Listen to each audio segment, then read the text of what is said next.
ရန်ကုန်မြို့တွင်ည10နာရီထိုးပြီးတိုင်းဘယ်ရထားမှမပြေးဆွဲတော့တဲ့စွန့်ပစ်ထားတဲ့ဘူရာယုံဟောင်းတစ်ခုကနေရထားအော်ဆွဲတံကိုတင်ကြားမှုပါသလားဒီဘူရာယုံကိုပိတ်ထားတာနှစ်ပေါင်း90ကျော်ပါပြီဒါပေမဲ့လပြင်းညတွေဆိုရင်တော့တန်လန်းတွေပေါ်မှာဘယ်ကမှမသိတဲ့မိခိုးငွေတွေအလိုလိုထွက်လာတတ်တယ်ဦး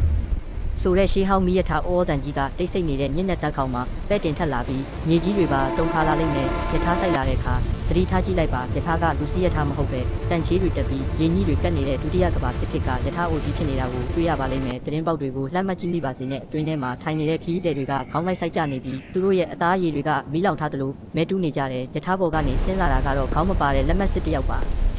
သူ့လက်ထဲမှာမီးအိမ်ဟောင်းကြီးတစ်ခုကိုကင်ထားပြီးလူတစ်ရှာဖို့လိုက်ကြည့်နေတာဒီရထားကဘယ်ကိုသွားမှလဲဆိုတာဘယ်သူမှမသိပါဘူးဒါပေမဲ့ဒေတာခန်တွေပြောတာကတော့ဒီရထားပေါ်ပါသွားတဲ့သူတွေဟာနောက်တစ်နေ့မှတွေးဆုပ်ပြီးတိတ်ဆုံးနေတဲ့အလောင်းဖြစ်ပြန်တွေ့ရတတ်တဲ့အဆိုးဆုံးကတော့ရထားတကားပွင့်လာတဲ့အချိန်မှာပဲအထဲကနေပုတ်စော်နန်းနဲ့အနံ့ဆိုးတွေထွက်လာပြီးလိုက်ခဲ့တော့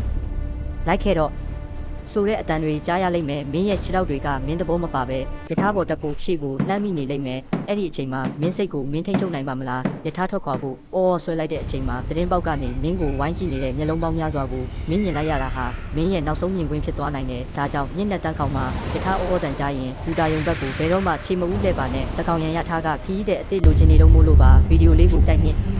တက်တယ်ဆိုရင် live နဲ့ follow လေးကူညီပေးခဲ့ကြပါအောင်ပြပြီးတာ comment မှာလည်းတစ်ခုခုရေးသွားပေးကြပါအောင်ပြအားလုံးကိုကျေးဇူးတင်ပါတယ်